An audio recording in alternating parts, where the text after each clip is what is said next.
Morning बच्चों, class 10 आप पढ़ रहे थे डीएनए यानी कि डी ऑक्सीराइबो न्यूक्लिकम, जिसमें हमने आपको पिछली क्लास में डीएनए की संरचना को बताया था। आज हम आपको बताएंगे डीएनए का महत्व, डीएनए का महत्व यानी कि सिग्निफिकेंस ऑफ डीएनए। लिखिए डीएनए का महत्व यानी कि इंपॉर्टेंस ऑफ डीएनए।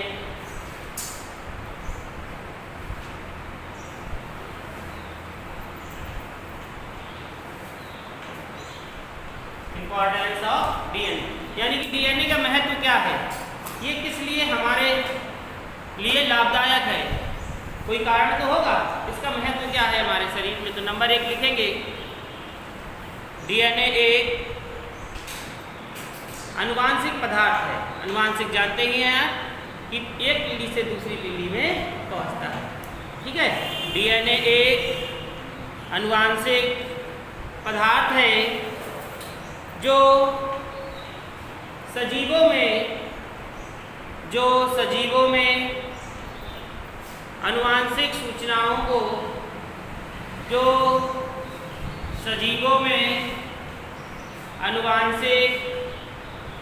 सूचनाओं को एक पीढ़ी से दूसरी पीढ़ी में, डीएनए एक अनुवांशिक पदार्थ है जो सजीवों में अनुवांशिक सूचनाओं को एक पीढ़ी से दूसरी पीढ़ी में पहुंचाता है। एक पीढ़ी से दूसरी पीढ़ी में पहुंचाता है। नंबर 2 लिखेंगे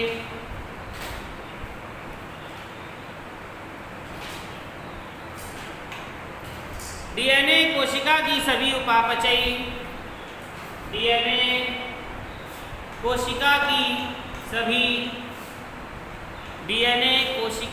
सभी उपापचयी व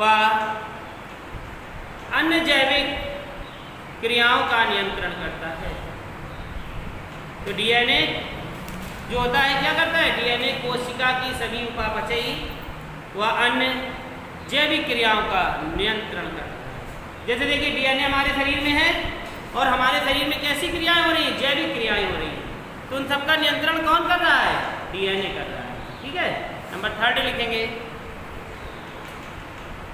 डीएनए स्वयं के संश्लेषण, डीएनए स्वयं के संश्लेषण को निर्देशित करता है।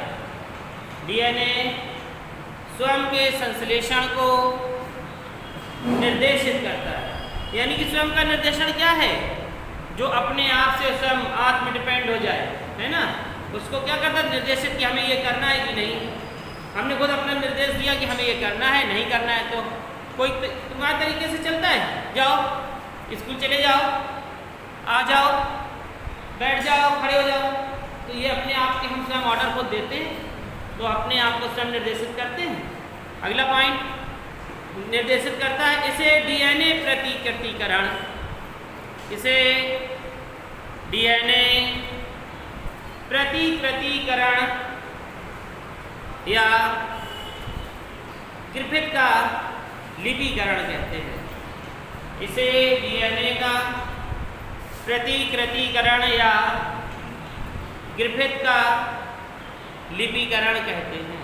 फिर से सुनिए, इसे डीएनए प्रतिकृतिकरण या ग्रिफिथ लिपिकरण कहते हैं, या ग्रिफिथ लिपिकरण कहते हैं। अगला नंबर लिखेंगे डीएनए द्वारा आरएनए का संश्लेषण किया जाता है। डीएनए द्वारा आरएनए का संश्लेषण किया जाता है, जो प्रोटीन संश्लेषण के लिए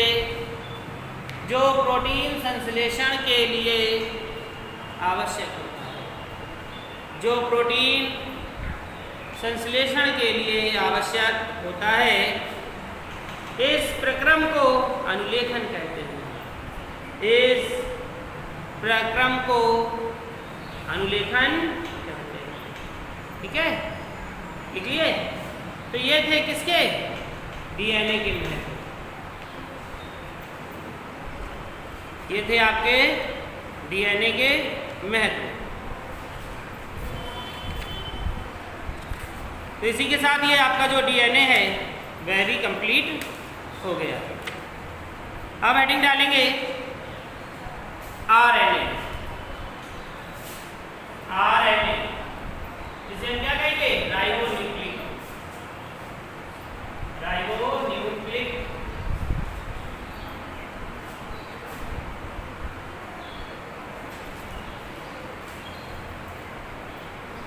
आरएनए राइबोन्यूक्लिक अम्ल।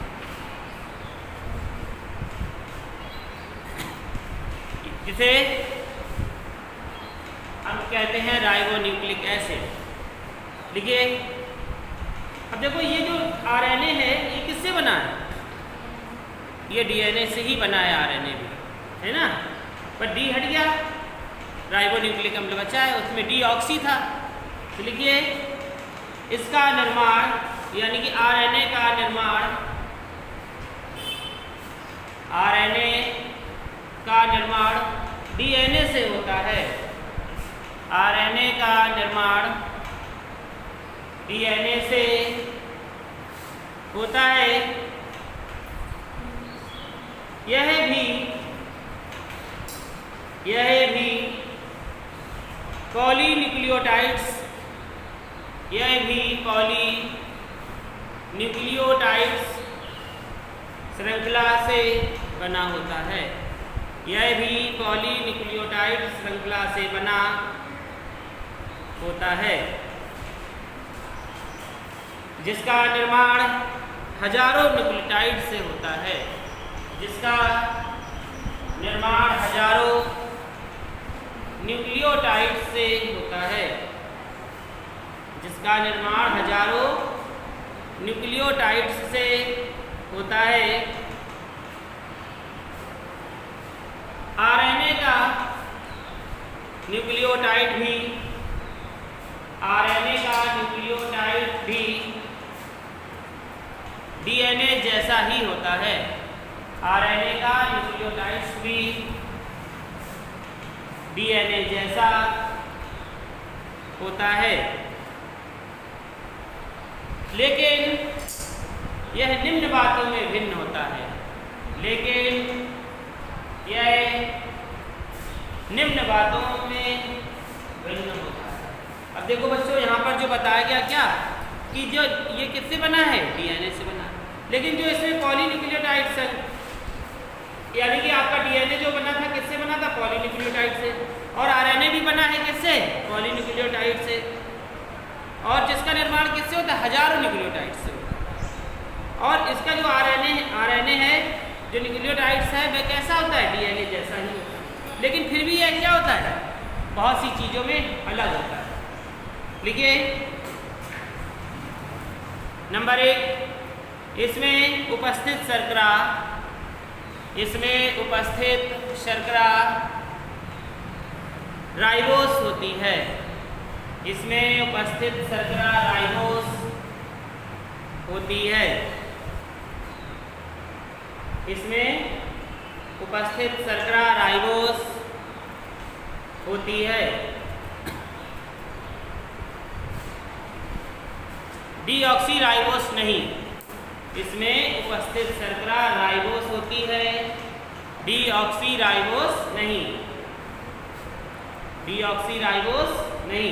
सेकंड लिखेंगे, इसमें थाइमीन नामक नाइट्रोजन, इसमें थाइमीन नामक नाइट्रोजन क्षारक के स्थान पर, इसमें थाइमीन नामक नाइट्रोजन क्षारक के स्थान पर यूरेसिल होता है।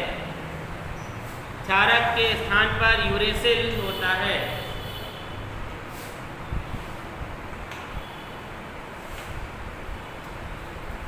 अगला पॉइंट, यह एक रज्जुक होता है, यह एक रज्जुक होता है, वह आनुवांशिक पदार्थ नहीं होता। यह एक रज्जुक होता है, वह आनुवांशिक पदार्थ नहीं होता। देखो ये एक रज्जुक है, आनुवांशिक पदार्थ नहीं है, और जो आपका डीएनए है वह क्या है? आनुवांशिक पदार्थ है। लिखेंगे यह द्विरज्जुकी एवं आनुवांशिक भी होता है। यह हाँ नेक्स्ट है, यह द्विरज्जुकी एवं आनुवांशिक भी होता है। जब एक रज्जुक होगा तो नहीं होगा, लेकिन द्विरज्जुक होगा तो होगा। यह द्विरज्जुकी एवं आनुवांशिक पदार्थ भी होता है। हेडिंग डालेंगे आरएनए के प्रकार।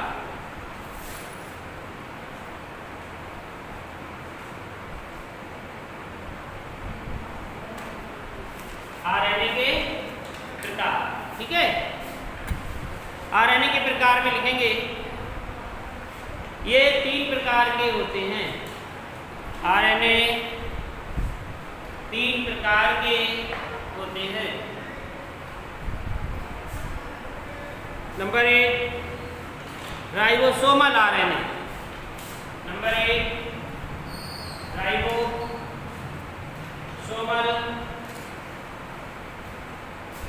आरएनए, जिसे हम क्या कह सकते हैं? आरआरएनए। राइबोसोमल आरएनए जिसे हम कहते हैं आरआरएनए।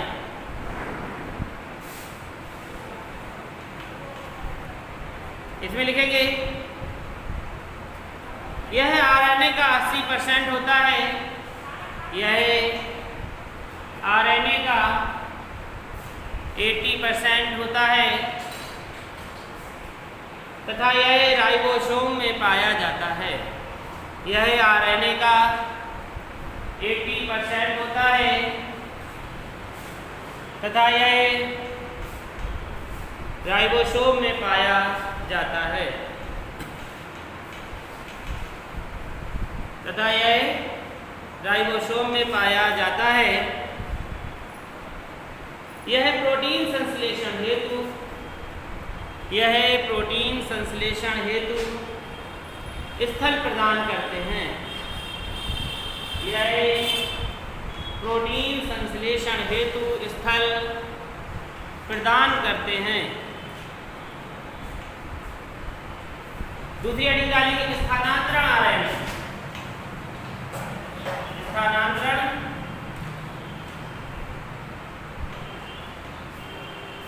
स्थानांतरण का मतलब क्या होता है? एक स्थान से दूसरे स्थान पर जाना, यानी कि उसका ट्रांसफर कर देना। तो ट्रांसफर का क्या मतलब है? टीआर लिख लीजिए। स्थानांतरण आरएनए यानी कि स्मॉल टी आरएनए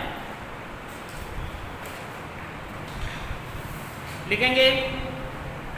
यह आरएनए का 15% यानी कि 15%, यह आरएनए का 15% होता है।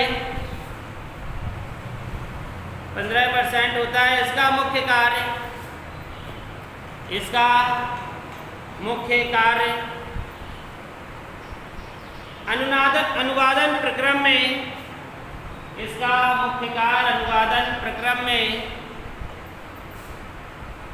अमीनो अम्ल के अणुओं को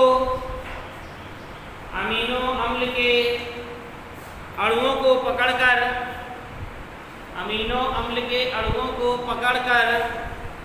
राइबोसोम्स पर लाना होता है। अमीनो अम्ल के अणुओं को पकड़कर राइबोसोम्स पर लाना होता है।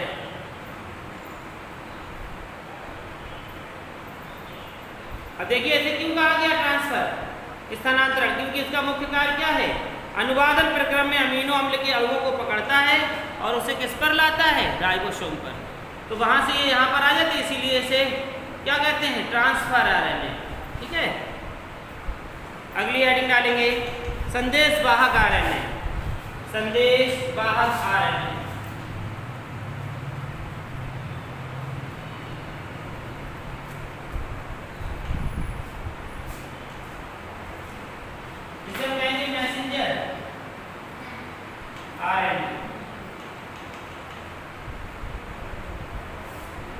Messenger RNA.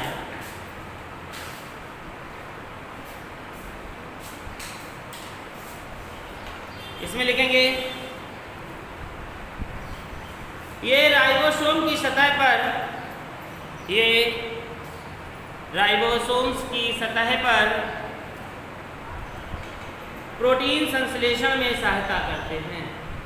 ये राइबोसोम्स की सतह पर प्रोटीन संश्लेषण में सहायता करते हैं तथा डीएनए में उपस्थित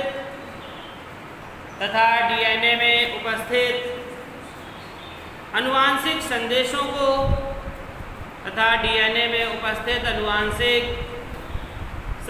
को कोडान के रूप में